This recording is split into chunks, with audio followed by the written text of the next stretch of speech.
আমার সেই গল্পটা এখনো শেষ হয়নি।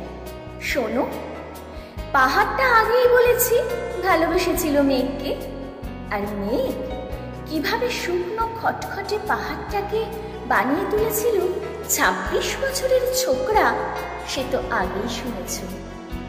সেদিন ছিল পাহাড়টার জন্মদিন। পাহাড় মেঘকে বললে, আজ তুমি লাল শাড়ি পরে আসবে। মেঘ পাহাড়কে বললে, আজ তোমাকে স্নান করিয়ে দেব চন্দন জলে। ভালোবাসলে নারীরা হয়ে যায় নরম নদী, পুরুষেরা জ্বলন্ত কাঠ। সেইভাবেই মেঘ ছিল পাহাড়ের আলিঙ্গনের আগুনে, পাহাড় ছিল মেঘের ঢেউ জলে। হঠাৎ আকাশ জুড়ে বেজে উঠল ঝড়ের জগঝম্প। ঝাঁকড়া চুল উড়িয়ে ছিনতাইয়ের ভঙ্গিতে ছুটে এলো এক ঝাঁক হাওয়া। মেঘের আঁচলে টান মেরে বলল, ও ছুরি, তোর বিয়ে।